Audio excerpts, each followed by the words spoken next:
Hello, कैसे हैं आप सभी। उम्मीद करती हूँ कि सारे लोग स्वस्थ होंगे, दुरुस्त होंगे। लेकिन हिमाचल की राजनीति में सब कुछ ठीक ठाक नहीं चल रहा है, ना ही बीजेपी में, ना ही कांग्रेस में।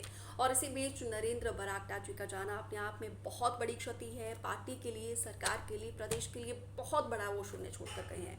और बागवानों के लिए तो ये समाचार किसी सदमे से कम नहीं है, क्योंकि हम सब जानते हैं वो बागवानों के शुभचिंतक थे।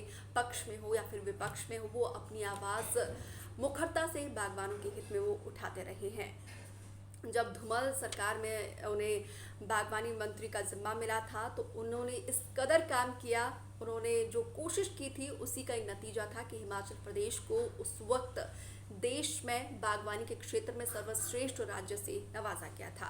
ऐसी तमाम कोशिशें की है उन्होंने ताकि हिमाचल प्रदेश में बागवानों को कोई दिक्कत ना हो, कोई परेशानी ना हो। क्योंकि हम सब जानते हैं भौगोलिक दृष्टि से, क्योंकि हिमाचल जो है वहाँ की परिस्थिति वैसी बहुत मुश्किल होती है।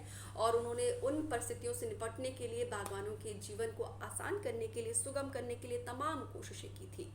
और सेब की फसलों को ओलावृष्टि से बचाने के लिए भी उन्होंने किस तरीके से ओला निरोधक प्रणाली का प्रयोग किया जाए, किस तरीके से बेमौसम जो मार पड़ती है किसानों को, उस वक्त भी वो अपनी आवाज़ को मुखरता से उठाते रहे हैं। सरकार के सामने बार बार वो इस आवाज़ को बुलंद करते रहे हैं और तुरंत किसानों को, बागवानों को उचित मुआवजा देने की भी मांग वो लगातार करते रहे हैं। सेब की क्वालिटी को किस तरीके से बढ़ाना है, मंडियों में नेटवर्क को किस तरीके से सुधारना है, क्या ऐसी कोशिश की जाए ताकि बागवानों को दिक्कत ना आए, फसल को खेत से लेकर मंडी तक पहुंचाने के लिए तमाम कोशिशें उन्होंने की है।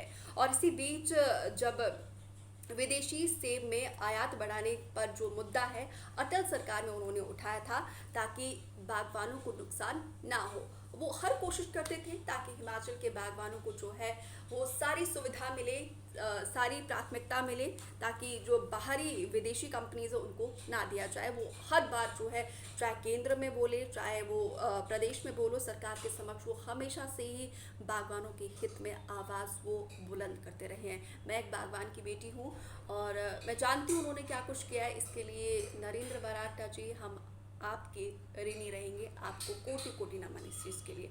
और अगर हम उनके करियर की बात करें तो उन्होंने अपने करियर का आगाज़ पंचायत प्रधान से किया था। पंचायत प्रधान से लेकर कैबिनेट मंत्री के पद तक, जाहिर सी बात है रास्ता आसान नहीं रहा होगा, चुनौतियों से भरा था। लेकिन उन्होंने 60 साल के जुब्बल कोटखाई किले को, कांग्रेस के किले को ढाकर वहाँ पर उन्होंने जीत का परचम लहराया था। ये भी अपने आप में एक ऐतिहासिक मोमेंट था और ये जीत दर्ज करके उन्होंने इतिहास रचा था। और हालांकि वो शिमला से जीते थे पहली दफ़ा और 1998 में, और उस वक्त उन्हें धूमल सरकार में बागवानी मंत्री का जिम्मा मिला था। और उसके बाद 2003 में उन्हें जो है जुब्बल से उन्होंने लड़ने की कोशिश की रोहित ठाकुर के खिलाफ, जो कि ठाकुर रामलाल के बेटे हैं, पूर्व सीएम के। तो उन्हें हार का सामना करना पड़ा, लेकिन उन्होंने हिम्मत नहीं हारी थी। 2007 में उन्होंने जीत हासिल करी तो उन्हें कैबिनेट का दर्जा मिला, कैबिनेट मंत्री का दर्जा मिला। और उसके बाद 2012 में वो हारे, 2017 में फिर वो जीत कर शिमला पहुंचे, लेकिन इस बार उन्हें कोई मंत्रालय नहीं मिला। लेकिन इसके बावजूद उन्हें कोई मलाल नहीं था, क्योंकि जो इंटरव्यूज़ मैंने उनके देखे हैं वो एक सेटिस्फाइड नेता के रूप में दिख रहे हैं। और लेकिन हाँ, उन्हें सचेतक बनाया गया था। और जो, लेकिन इसके बावजूद जो काम उन्होंने किया है वो वाकई में काबिल तारीफ़ है। और चिंता की बात ये है बीजेपी के लिए, अगले साल